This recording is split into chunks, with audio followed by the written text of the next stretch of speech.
3, 2, 1, and liftoff of Discovery, hoisting harmony to the heavens.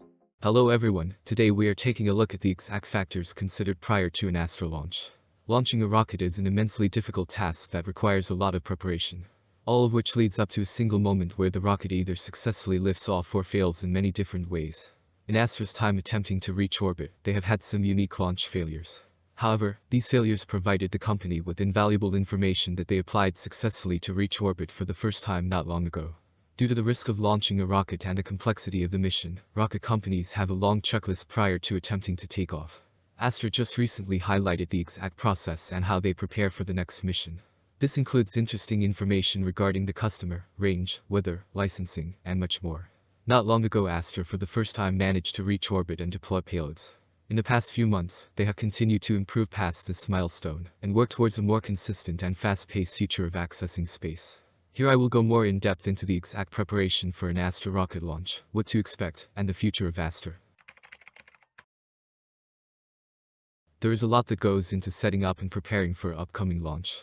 Recently Astra provided some specific information on how exactly the company decides the next launch date and more. Specifically, only a few days ago on May 6, Astra tweeted saying, "Rocket launches are a complex collaborative undertaking that depends on many partners working in tandem with Astra to achieve readiness before we can announce a timeline. Read more about how we schedule and prepare for launches." Here they go into more depth on the different factors they have to consider and why it's so important.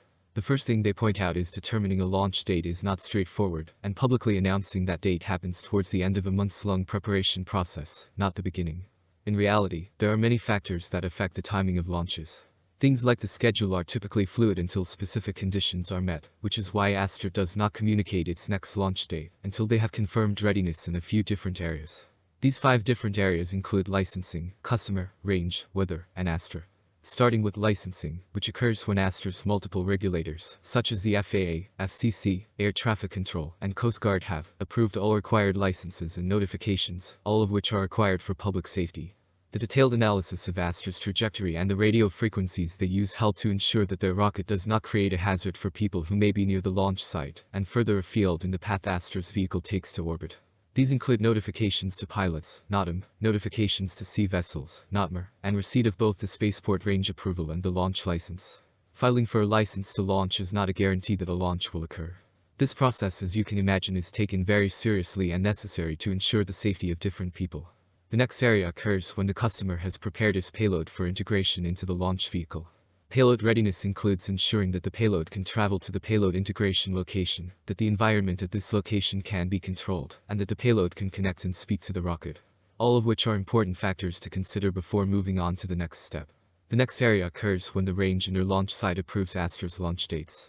This approval is contingent on range logistics and capacity, and avoiding conflict with other customers' schedules. Requesting a launch date is not a guarantee, and those dates we request are often shifted, as the range goes through their own deconfliction process.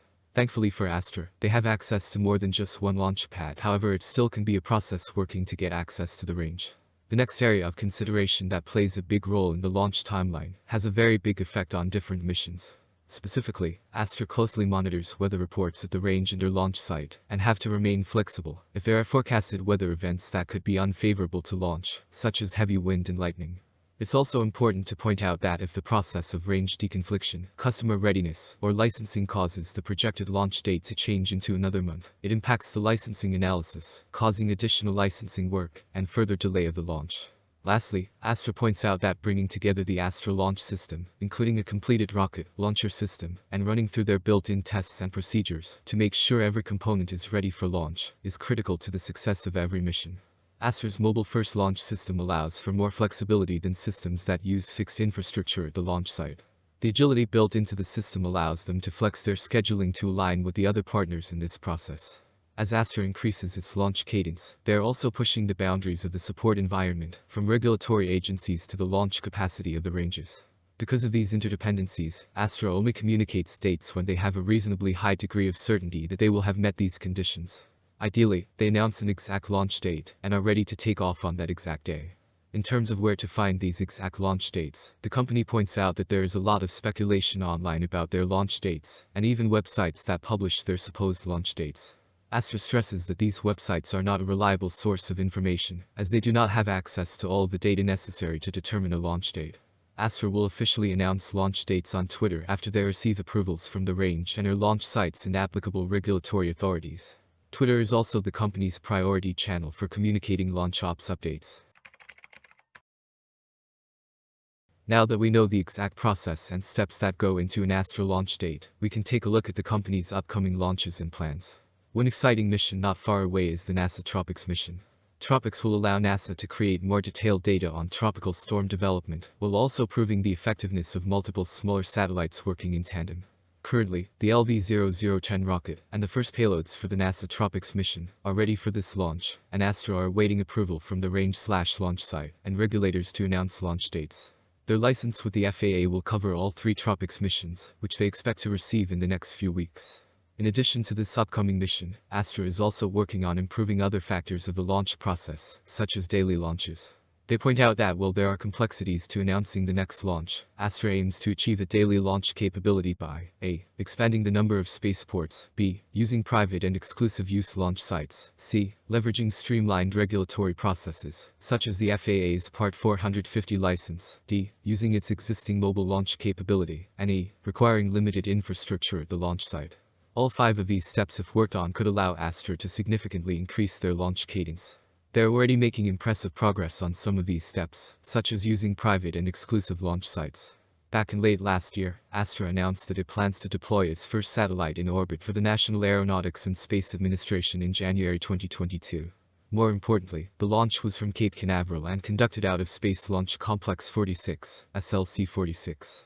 This historic launch site has been prepared for a new commercial launch partner in less than a year, which is a tremendous milestone for our combined team, and illustrates how SLD-45 sets the pace for access to space, said Brigadier General Stephen Purdy, commander of Space Launch Delta 45 and director of the Eastern Range. SLD-45, Space Florida, and Astra have moved at a rapid speed to demonstrate critical and responsive launch capabilities. We are excited to welcome Astra to Cape Canaveral Space Force Station. This is just one example of Astra working to improve the company and what they have to offer. Over the past few years, many of us have watched Astra make progress and begin attempting orbital test flights.